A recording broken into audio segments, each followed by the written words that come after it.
नमस्ते छात्राओं। आज हम कक्षा 8वीं का हिंदी का पाठ शुरू करने जा रहे हैं। पाठ क्रमांक 6 और प्रेमचंद जी चले गए। पाठ लिखा है डॉक्टर राम कुमार वर्मा ने। चलो तो देखिए पाठ क्या है। बचपन से ही रेलवे स्टेशन पर जाना मुझे अच्छा लगता है। बात सन 1935 की है। मैं शाम के समय टहलने के लिए प्रयाग स्टेशन पर चला गया। तभी मैंने देखा कि तीसरे दर्जे के डिब्बे से एक सज्जन उतर रहे हैं और अपना बिस्तर स्वयं अपनी बगल में दबाए प्लेटफॉर्म पर आगे बढ़ रहे हैं।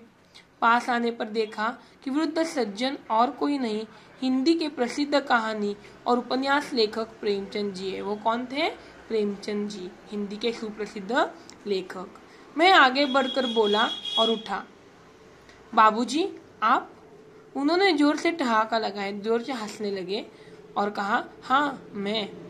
उनके अट्टहास से सारा स्टेशन गूंज उठा। मैंने पूछा, कहाँ जाइएगा? उत्तर दिया, जहाँ तुम कहो। जहाँ तुम कहो वहाँ मैं जाऊंगा। मैंने कहा, मेरे घर चलिए। उन्होंने उत्तर दिया, चलो। और बिना किसी तकल्लुफ के वे मेरे साथ पैदल मेरे घर चले आए। मेरे साथ वो मेरे घर पे क्या आ गए? लेखक के घर पे चले गए।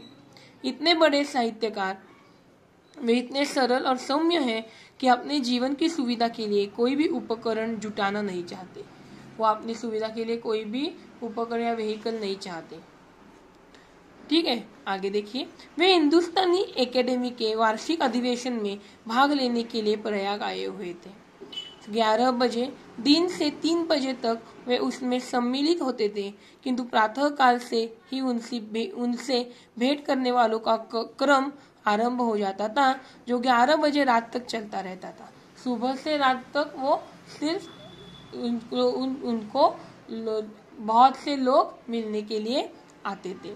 जब वे बोलने के लिए खड़े होते तो पहले वे एक कहा लगाते, जिससे श्रोतागण उन्हें सुनने के लिए और भी उत्सुक होते, एक्साइटमेंट बढ़ाते। फिर कहते, आपसे कहूँ भी तो क्या कहूँ, और कहूँ तो यह कहूँ कि आप आंखों से काम लीजिए, कानों से नहीं। कानों पर विश्वास मत रखिए, आंखों आपने जो देखा है, जो सुना है, जो देखा है उस पे विश्वास रखिए। आप मुझे देखिए और पढ़िए, सुनिए मत। उसमें कितने खंदक है, गड्ढे हैं, कितने कांटे, कितनी झाड़ियां आप सोच भी नहीं सकते, लेकिन उसी पर चलकर आप लोगों के पास आया हूँ।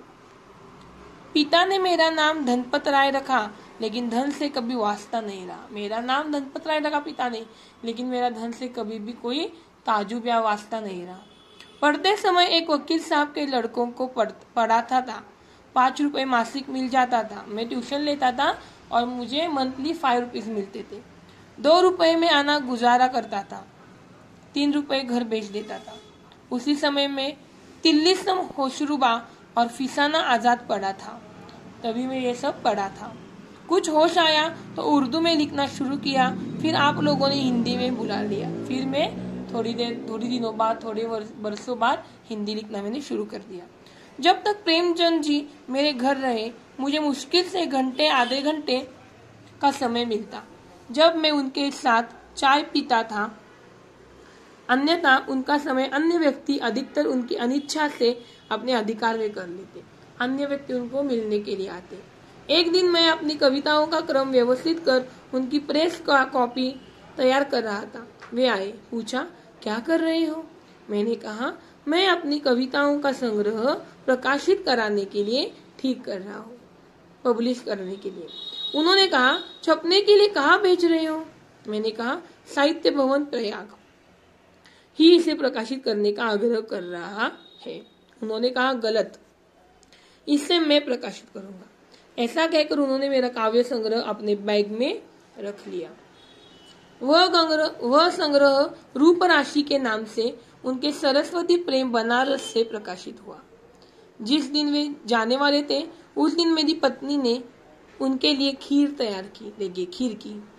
किंतु रात 11 बजे तक प्रतीक्षा करने पर भी उनके दर्शन नहीं हुए। लाचार होकर पत्नी ने उनके कमरे में भोजन की थाली रख दी और उसमें खीर का कटोरा भी संभाल कर रख दिया। उसमें भोजन की थाली और खीर का कटोरा रख दिया। सोचा जब प्रेमचंद जी आएंगे भोजन करेंगे। सुबह उठकर देखा कि प्रेमचंद जी अपना सामान लेकर चले गए हैं। सुबह उठकर देखा तो प्रेमचंद जी अपना सामान लेकर चले गए थे। टेबल पे एक पर्चा यानी चिट्ठी लिखकर छोड़ दिया है। वो पर्चा इस प्रकार था, प्यारे रामकुमार, निहायत अफसोस है कि मैं दिन भर से गायब रहा। मुझे बहुत अफसोस है, दुख है। मेरे वक्त पर न आने से तुम्हें और बहुरानी को बेहद तकलीफ हुई होगी। लाचार था। रात 2 बजे लौट कर आया। तुम लोग सो गए थे। जगाना ठीक नहीं समझा। देखा कमरे में बहुरानी ने खाने की थाली परोस कर रख दी। क्या कर दिया था? कमरे में था खाने की थाली परोस कर रख दी थी। बढ़िया खीर थी, लेकिन इलाहाबाद की गर्मी में सुबह की बनी हुई खीर का दूध फट गया था। बहुत गर्मी थी इसलिए दूध वो बर्बाद हो गया था, यानी फट गया था। नासलेलं दूध मराठीमध्ये आपण नासणे म्हणतो।